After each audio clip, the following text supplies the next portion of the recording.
And people who are not helping the community and not helping the world is a company called Google. You said that. I did not Alphabet. say that. I said that? You just said that. I clip it. We're going to go ahead and move that voice coming from you, face. So yeah, let's talk about that a little bit. So what do you, I know you think that you believe that fully, and that's coming from your mouth. No, I think, again, I don't think that there's a bigger fan out there probably of Google ads than me. Honestly, like I feel like, and that's why I think it hits home so much, is because I really truly love Google ads and what it used to be and what it can be. But I do think that there is some misalignment with maybe short-term goals that will inevitably lead to a major decline in Google ads, is the way that I see it, basically. But to me, I never felt Google was a short-term thinking company. See, now, have you ever read that book by John Doerr called Measure What Matters? I did not. So he was one of the early investors in Google. I think he's worth like $14 billion now. But his big thing was like short-term OKRs, which is just like a little goal. He just calls them OKRs. But like these OKRs, like every quarter, because we like read it as like a book club at the company. But every quarter, like he pushed for like more and more and more and more. And like you hit these little short-term OKRs. I'm like reading this book and it's like, there's no like long-term. I thought the short-term OKRs linked to longer-term goals. That's what I read in some other book, which I can't remember. The way that I read the book and at least interpreted Measure What Matters, it's probably worth a read, right. Is, that you're doing these, but I just didn't get the long-term picture. I saw the short-term. No, I didn't read that book. I'm just saying, I think from like Stephen Levy wrote a book about Google. I think he might have mentioned how the OKRs, the small, were for like down deep, short-term stuff that led to that long-term goal. Although maybe I misunderstood it. Yeah, no, it's very possible. Ever since I read that book, I kind of look at all these changes and right. I see it like there's a very much a focus, maybe even like a laser focus on this quarter that's coming up. Right. Like if you look at Q4, I think the revenues were up 32% or something, which is a crazy amount year over year. That's Q4 2021 against, again, COVID 2020. So that should be apples to apples. And revenues up 32%. It's like, well, why is this happening? And right. If you think about it, like a lot of the stuff makes a ton of, like you would do this, right? Like if you're like, you have to drive more revenue. Like what would you do? Like, well, let's do smart bidding. Imagine saying to an advertiser, tell me how much budget that you've got, then I'll just take that and I'll figure out what the bids are. I'll figure out what the keywords are. And I won't like show you any of that stuff. You just kind of got to trust me, but I'm the one with 32%. So haven't they been pitching that since 2014 or so? So when the first smart stuff started coming out. When did that first smart stuff coming out? So the smart stuff's been out for a while. I'm not sure exactly when it first came out, to be honest. But I think one of the bigger things is like, there's always like, just like the amount that you can take with something, right. And like doing all these things, it makes a ton of sense. But then the minute that you now can't see what your search terms are, right? Like the minute that you take that away, that's like a step towards arguably it's a step towards giving less data to a marketer. Putting PPCs in the same boat as SEOs by not knowing what we're doing, by hiding for privacy purposes. I'd say in a way, but you still have Search Console, which is great. You just can't see how people interact on the site, from right. Like no, it's weird. If you're paying for that traffic, they should tell you what you're paying for. I totally agree with right. that. Like you're buying this term. And the other thing is like, as they keep adding on like close variants and looser matching, we'll see like a term like software be dropped or changed to like platform. They change a lot. And it's like, I understand machine learning and I understand AI and everything like that. But at some point, can you just let us choose what we want to show up for in a way, or have like an option for that, or just show us that, like let us negate certain things. And then you see Performance Max. It's like, there's a huge crisis. We just talked about the people who are trying to buy on USA Today, and they ended up going to a bunch of different properties that were still fine. It might be on Lehigh Valley or Syracuse or NJ.com or something. Like Google has the opportunity to like crush that. And what do they do instead?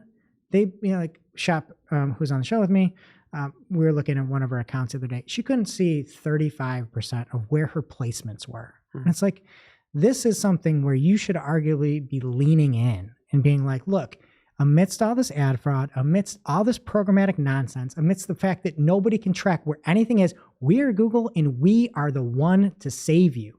And instead, they're going the opposite way. And it's like, why would you want to go towards programmatic? So why? Why are they doing that? Well, the thing in one might say, and I'm not going to say it, I'm not going to say it, is that, you know, like you're going to show up for placements that you probably don't want to show up for and that you probably then won't negate, right? So if you show you think that's the reason? You don't think it's more about, oh no, we don't want to go ahead and show something that might get us in trouble with governments or senators and Congress people or GDPR or whatever it might be? I could understand, I don't agree with it. I could understand a case made for if you can't see search terms.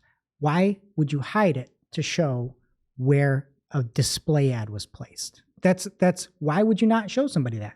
Either you're embarrassed about the site, or it should be a site that you probably shouldn't be on, to be honest. You know how many articles are out there about this Google's advertising, letting people advertise on this site, and that's going to go ahead and blow up into something massive. But if there is privacy issues and stuff, I don't want that traffic anyway, to be honest. Like if it's something and it's on something that that might be sensitive or whatever, let me get out of that. You know, like let me just do one of these things. And it's like, if I were Google, I would be screaming from the rooftops that you could see all of this data. You could see every placement. You will never have a USA Today when you buy on the GDN. Like you are safe. And instead it's like, nope, take it away, take it away, take it away, take it away. And even the same thing with Performance Max campaigns that come out. I mean, with that, you have literally nothing that you can see. And so you now won't be able to see where things are placed. You can see some impression data, but you can't see a full thing. You can't negate terms. And for a lot of brands, it's like, I get people will have to use this now. They'll have to spend money now. They'll have to give short-term money over. But how are you going to feel good about that? And how is everybody even going to participate in that when you can't actually see what terms you're bidding on, where you're showing, or what is going on, essentially? So your VP of Digital Marketing Analysis, Shep, I don't know what her title is, but let's say that's her title. Okay. Whatever her title. She basically said, that's what I always been taught by Greg. Oh no. Greg doesn't know what he's talking about. Oh no. And on the show last week, which was when this video will come out, it'll be like years later. Yeah. But she basically said, like, these things are performing. When you put in conversion value data and you are feeding that back to Google, surprising to her, they are performing. Maybe not in every case. Yeah. But and you still can't drill in to see why. But no, and to be fair to Google, their machine learning and a lot of their smart bidding is actually great. And it's like they've done a fantastic job with smart bidding and broad match, which would have never worked before. It just didn't work 4 years ago. And they've really like revamped it and it's doing well. And the way that I look at it is, even if I don't like something, if it's going to help my client, I'm going to do it. It doesn't matter. You know what I mean? It's like people that say, I don't want to put GA4 on a site because I'm mad, I don't like it. It's like, sorry, that's your fiduciary duty to your clients, is to get them the best return that you can. Right. And there's always room for testing, experimenting, seeing what works, taking the results, and then applying them. And just because I don't like Performance Max, if it's working the best for my client's going all Performance Max, I'm probably not. I'm like, hey, you can just run with this for the rest of your life, or until it stops working, call me. I don't need to do anything. So I think it's part of their plan. Meaning, I think they've tried a lot of smart stuff. They've heard a lot of the complaints coming from the Greg mind, and I think they've been making it better without maybe compromising their, I guess, legal team by them being nervous about any other issues around releasing certain types of data. So smart bidding supposedly was initially launched. All the smart stuff was pretty bad, supposedly. Every PPCer I knew was like, I'm breaking down like multiple ways to kind of backward engineer how I could go ahead and go back to the old fashioned way of doing exact match or whatever it was. And I think maybe they're getting it right to a point where those people who are complaining would be like, you know what, it works. Maybe they learn from their past and saying, if we could give something that actually works, and they've learned a lot over the years, maybe we'll stop complaining, or they don't care. I completely agree with your point that if it's working, you should be going towards it. But at the same point, my point is the VP of Cypress. No, it's not. My point is you should be doing acting as a fiduciary for your client, right? And doing things that you might not like necessarily, if it drives results.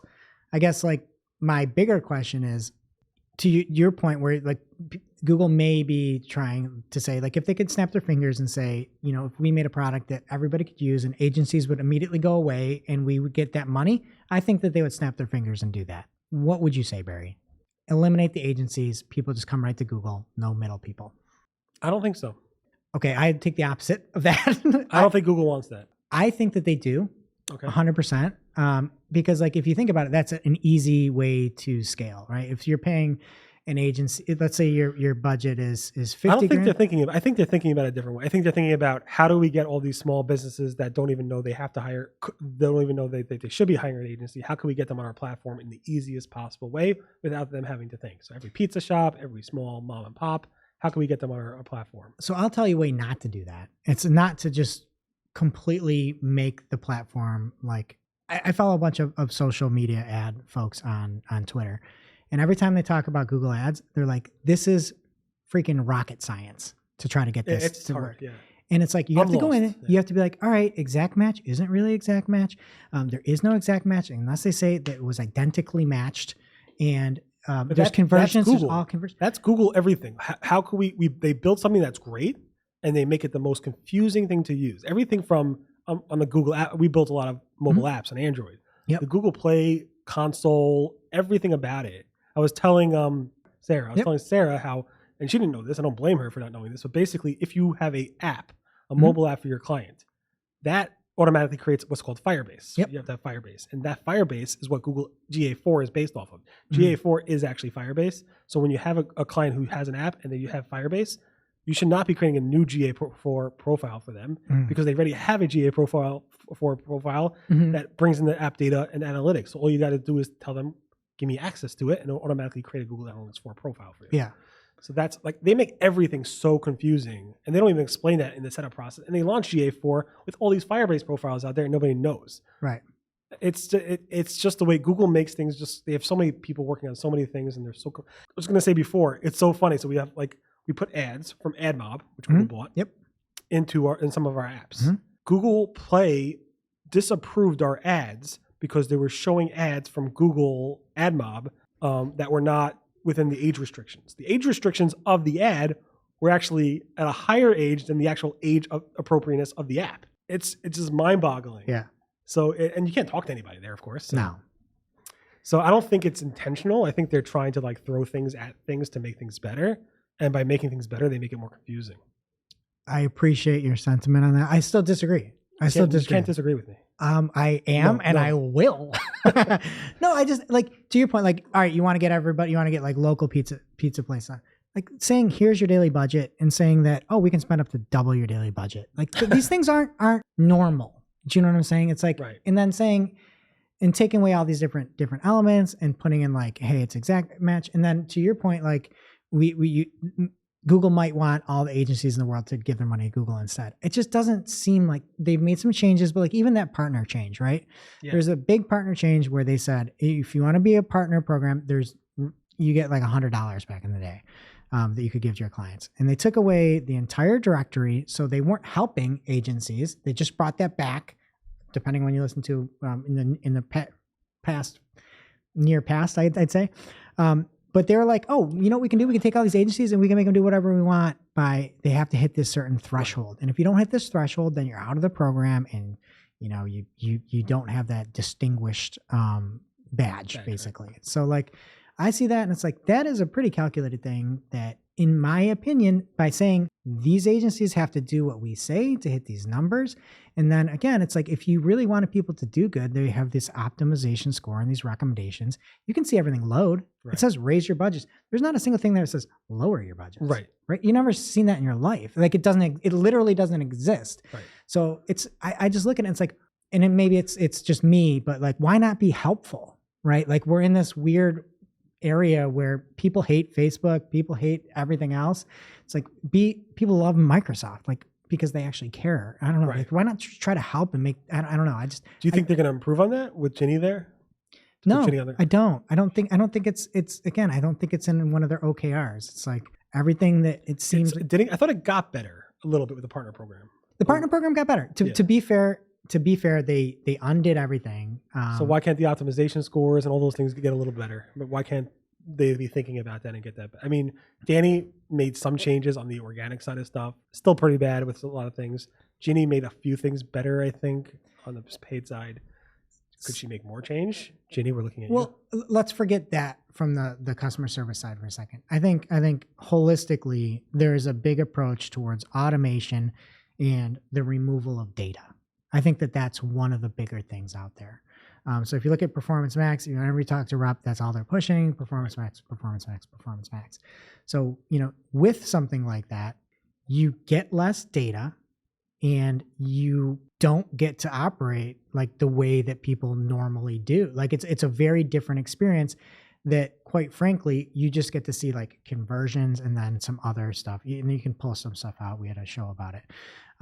But it's like that level is not data focused. It's not like even if you see something's working good, you can't tell why it's working good. Even the ads now, like they change everything to these machine learning ads. And you can see if something's good or like poor or great. You don't know why. And you can't see the combination. Does the Google rep doesn't even know why. Nobody knows why. And they push these different things. And it's like Performance Max is trying to make Google operate like a Facebook, in my opinion, where it's like you just go in here and you can load up a couple different signals and say, I'm looking to, people with baseball bats and baseball gloves and things like that. That's not like the core of what Google search has been. And I understand they need to like move away from that a little bit, but these things, like Google isn't a Facebook, like a topics thing. It's just like, that's not what they're built upon. Right. And that's not where their strength is. So I look at it as like, if everything was Performance Max and you just load up a site or a feed or a couple of signals, that's so anti like golden age of data and knowledge, really. Like you don't even get any knowledge back from it. You don't even see like what assets and combinations are working that you can use in your print or in anything else. So that's I guess my beef is that that's not what I would be doing. But I understand they also have some problems and privacy and things they have to address. So how long until Google kills itself based on this strategy going forward? I mean, I don't think they're going to kill themselves with it. I just think it's going to slowly, like if we don't have search terms in the near future, or if they're like meaning what? They don't target off of search terms; they target off of something else. We're gonna have people searching with keywords for the foreseeable future. Right, but if we can't load like Performance Max, you don't get to put keywords in. You just put a page in. Right. It's like sort of like but it figures out the keywords based on that and topics. But you can't see keywords, and you go on Gmail and you're on YouTube and display and everything else, and you have to have video. It's a whole thing. But like my thing is, I think it's just people are gonna be looking at it as a much less effective source. I think is there gonna be like I'd say at some point they're gonna be like how today in 2022 people are looking at Facebook and being like, well, this just isn't working the way that it used to, and it's like you can only increase clicks the cost of clicks so much, and still hit that profitability level, and the more that they put people in competing against each other, and I mean, again, you're giving the company you're paying authority to choose where to show, what ad to show, how much to pay for it, and in many cases, where it's going to go.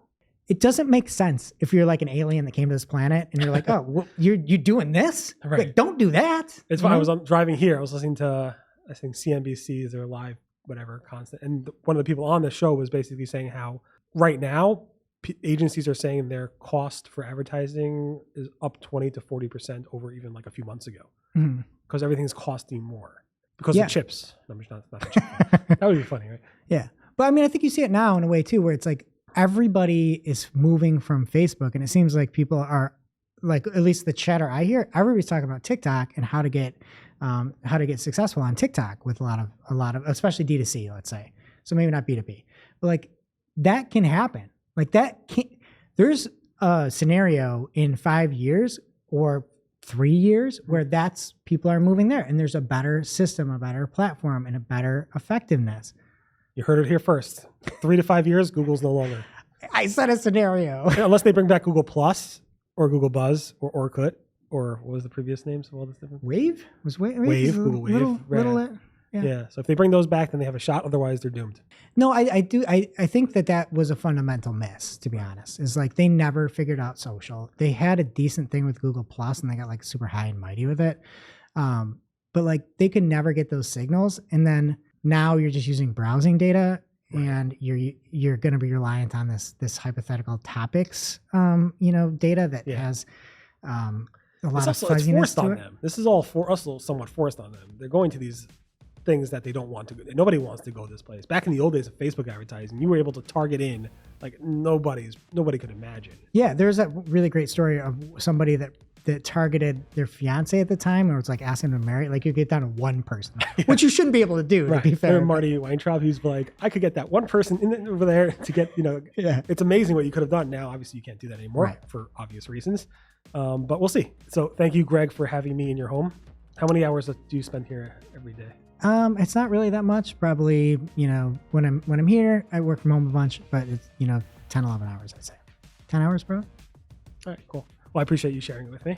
I will be sleeping in the corner over there. I appreciate you coming in and interviewing me here, and for everything that you do for the community. Thank you for what you do. And how can people follow you and learn more about everything you do on everything in social search and so forth? Yep, I'm pretty much at Greg Finn everywhere. Probably most active on Twitter, and then we have a weekly news show you should listen to after you consume Barry's news on Fridays. It's called Marketing O'Clock. It's about an hour 15, hour and a half long, and we cover the full gamut of everything. So yes. And I'll be on the episode of what's the April 1st? April 1st. April Fool's, my favorite day. Yeah, we're gonna fool some people. So I'm excited. Definitely follow Marketing O'Clock at Greg Finn. Yep. And Cypress North. Yep. And DM me, see if I respond. Everybody DM. Nobody's watching this for now. Somebody's gonna see this at the end. Well, you're getting DM back. If you see this at the end, definitely DM. I'm very curious. Anyway, thanks so much. I appreciate it. All right. Thanks for having me.